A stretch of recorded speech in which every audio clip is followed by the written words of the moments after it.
need to, do something, when it comes to maybe not starting him or something, because something needs to be done. I don't know if it's coaching him just a little bit better on how to avoid that, but what are your guys' thoughts when it comes to, Amari Carter's situation with, just having this same situation come up, it seems like week after week after week? I think after it happened the last game in the first 13 seconds of the game or something, since then I saw even some people, we put out a clip of it and some people said well, it's not really his fault because the receiver put his head down, and then every excuse you make for it opens up the oh, well, it's not so bad, but it is bad. Every time it's bad. And to the thought process of well, the receiver ducked his head. Yeah, he's going across the middle of the field. He's a wide receiver crossing the middle of the field. He catches the ball, he's going to get lit up. He's going to put his head down. The defender has to know to make an adjustment off of that. And the fact that he hasn't been able to do that is frustrating for fans because we lose a safety and we're down. It's repeatedly put us into difficult positions at the position. But I think also as just someone who's who wants Amari Carter to have a good, healthy lifespan, he's got to be smart about this. And I don't think it's a Manny and Butch, or I don't think it's a anything issue. I think it's just him. I think he just can't get over this issue and this natural tenacity of I need to put my head down and hurt this person, which probably started when he was in the lowest level of football, optimist ball, trying to make big plays because the crowd goes crazy when you knock somebody out and they're not calling targeting when you're 7. Yeah. So I think it's just stuck in his head where I'm going to make it. And when he came in, it was the same deal. Everybody knew big hit in Amari Carter. It just almost become a caricature of himself, and that's all he is now, and it's frustrating. Yeah, and oh, sorry, go ahead. Here's my thing with Amari Carter. One, he's not a good enough safety to be hurting the team week in and week out by getting these targeting penalties. It's not like he's getting turnovers and making big plays. He's probably a below average safety to begin with. So when you couple that with the fact that he's getting ejected almost every week, it feels like, plus, we're giving the offense a free first down. It just kind of piles on. And the second thing, you can't have your senior captain constantly hurting the team by not correcting an obvious flaw in his game. So I don't know what the solution is. It's probably ingrained in him. He's not going to change. He's been here for however many years, 4 or 5 years. So I think the solution would be to at least bench him and let the 2 best safeties play regardless, in Gervin Hall and Bubba Bolden, and just have him in rotational duty, have him on special teams, and kind of make him earn his way back into the lineup. Because, one it happens one time, it happens. But when it's a constant issue week in and week out, you can't have him as the leader of your team. I 100% agree. And to piggyback on your point, people can say all they want that, that some of these calls, he's getting hosed, right, because it's a bad call or whatever. And that's fine because maybe some of them are bad calls. But when you're getting ejected you're getting ejected from more games than you actually finish. There's really only one common denominator there, and it's poor decision making, right? So, I mean, even if half of those targeting calls are bogus or whatever, he's still getting ejected more than anyone else in the entire country. So there's really no excuses to be made, in my opinion. And you hit the nail right on the head with, him not being good enough to be that level of burden, right? Because the negative effects are twofold. Not only is he ousted from the rotation, so we're forced to play younger guys that aren't as talented as he are, maybe aren't as experienced, aren't as familiar with the concepts that we run on defense. But also he's giving up 15 yards and a first down, which, you know what I mean? Our offense is inconsistent, man. There might be some games where that first down could turn a field goal into a touchdown for the other team, or a punt into a field goal, and that could cripple us. We can't afford that type of stuff because, I mean, really, we're not blowing teams like Pittsburgh out even when they have a backup QB. You know what I mean? One of those drives that's a punt, if that turns into 6, that could kill us. For sure. And I think a big part of that, too, is those 15-yard penalties. It's, piled on top of all the 10-yard plus gains that we give up that a lot of people have been talking about so far this year. And it just adds up and adds up. And, the offense starting from our own 15 or 20 isn't as good as the offense starting from the 35 or 40. That's just basic football. And as far as like ways to fix it, there was some, people have been talking about this whole move Carter to linebacker thing forever. Basically, like, I think even for 3 years since he's been here. And now you're like, and I even the other day I said to myself, but it's too late now. He's a senior. What's the point of even doing it? But then I had some people say, well, he does have another year. Like, potentially he could move to linebacker and we could try it out. So I was thinking about it. And like, if you put him at weak side linebacker, like realistically, it eliminates the biggest problem, which is him coming forward face-to-face, head-to-head with wide receivers, right? You put him at weak side linebacker, make him a complete chase player.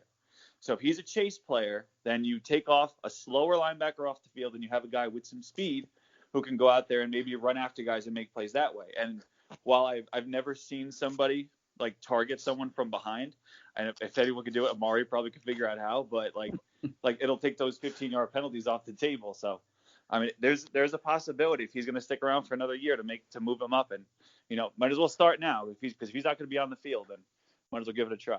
That's not a bad idea, because I was thinking the exact same thing, like, because I was all for moving to Amari for linebacker back in 2018, things like that. But now it's like, well, it's his senior year. Who really gives a damn? But no, that's a good point. I wanted to keep on the defensive side.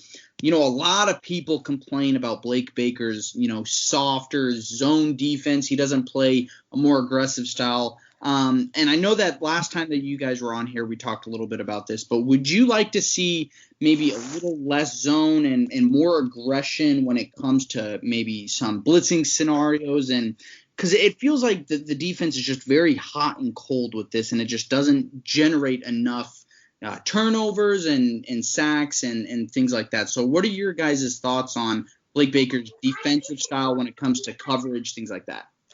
I think it depends on who the opponent is. If you're going up against a team like Clemson, with Trevor Lawrence, that it's going to pick apart your soft zone, then you turn up the heat, you turn up the aggression. But when you're playing, Pitt, Virginia, you can get away with playing this soft zone. Yes, it's frustrating to watch at times, and it's not fun. It's not exciting, but you can hold them to 19 points and 14 points and get the win. The offense was inconsistent, so it wasn't this big blowout victory. But when you're holding teams to under 20 points, you're going to be in very, very good shape. So once we kind of face better offenses, the UNCs, the Virginia Techs, I think that's when you'll see more heat dialed up. You'll get into those crazy zone blitzes, that Baker likes to run. But I think Friday night against NC State, backup quarterback, you let him make the mistakes. I don't know if Blake Baker's actually going to try and force him to do that and maybe give up a big play, knowing that it's a backup quarterback. Is he going to be able to drive 8, 10, 12 plays down the field against this defense? Yeah, and I think go ahead, Jordan. Oh, sorry. I was just going to say, statistically, we're going to give up that big play anyway. So, I mean, why not just send the dogs? But, I mean, I'm not saying that's the right thing to do. I'm just saying, like, we haven't been aggressive yet. We're still giving up the big play. But go ahead, Chris. I think also, like, the offense comes into play, too, with, the better their drives are and the more they're being consistent and putting up points, it really gives us the opportunity to kind of play off of that on the defensive side too. Everyone always likes to say that the defense can benefit from that kind of fast-paced offense because they're able to kind of put points up and all that, but really, like, it's a give and take. And the more the offense has success and the more points they put up, like, it's okay to give up. Like you said, statistically, it's going to happen. So you could try to force more big plays on the defensive side if the offense can pick up those 7 points and get it right back. So we can attack more and, it'll be all right because it'll kind of even out in the end. And I think also, like, over time, we just need better players at a couple key spots on that defensive side. And when you have those key players that can make plays from the defensive tackle spot and the safety spot, without having to blitz and having to add extra pressure, you can do it with the front four, then I think ultimately we'll see, like, the defense at its full potential. Well, and so you pointed towards a something that I wanted to talk about, bringing better players on, and I don't know how big you guys are into recruiting, but I'm a freak about it, and this class is, there's about a month left before this early national signing day, and we have about 2 spots left at the moment. You never know what the NCAA is going to do with rule changes, things like that. So as of right now, with 2 spots left, realistically, who do you guys think Miami closes this class out with?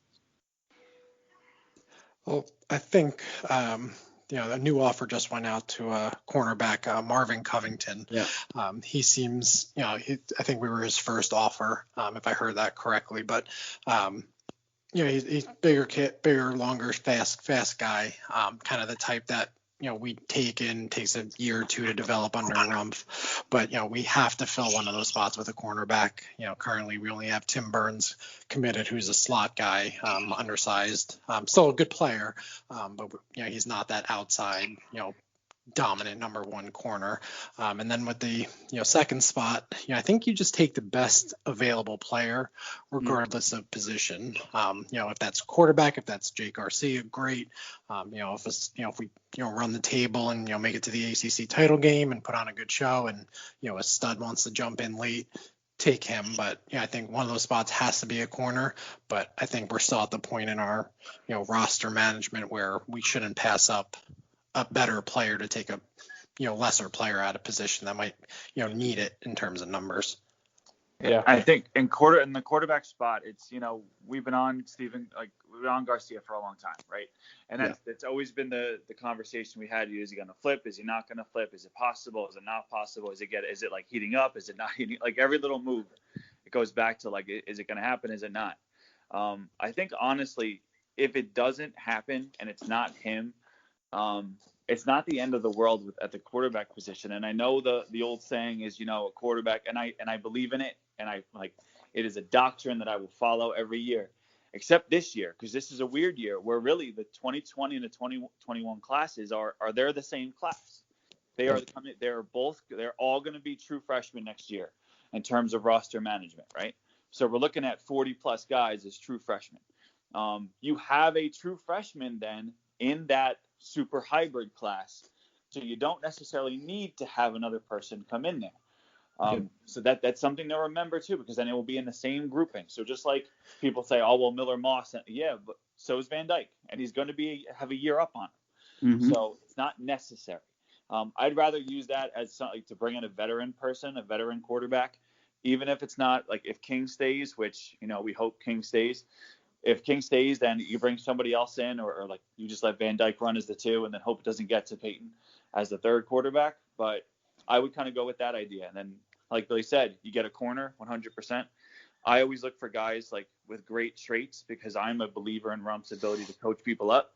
You bring great traits in the room, get guys with that great speed, get guys with some size that teams are going to eventually look for on the NFL route, and see what you can do with them. And I think if there's a way to get another offensive lineman in, just to kind of make up for some of the guys that are older that haven't quite panned out, I'm all about that too. Well, and I looked at that Marvin Covington kid out of Texas. He has good intangibles. He has really good speed. I think I can't remember some of his times, but he looks like he has good speed. He's 5'11", good size. He shut down that Baylor commit a few weeks ago that I watched. But I wanted to ask you this: is he the kind of recruit? And, we've seen this a lot where the recruiting cycle comes to an end, and we kind of take kids to fill spots, not because they really fit our scheme, or I don't want to say that they're not good, but that we're just doing it for a numbers thing. Would you rather take a player like Covington or risk it by going and trying to get a cornerback in the transfer portal after the season? It's tough because you don't necessarily know what's going to be in the portal. People always, or guys always end up in there, but there's always such a small amount, and you're not even sure if they're going to be interested. But when it comes to the end of cycle recruiting and kind of those last minute takes, I think that you look at the tangibles. Do they have size? Can they run?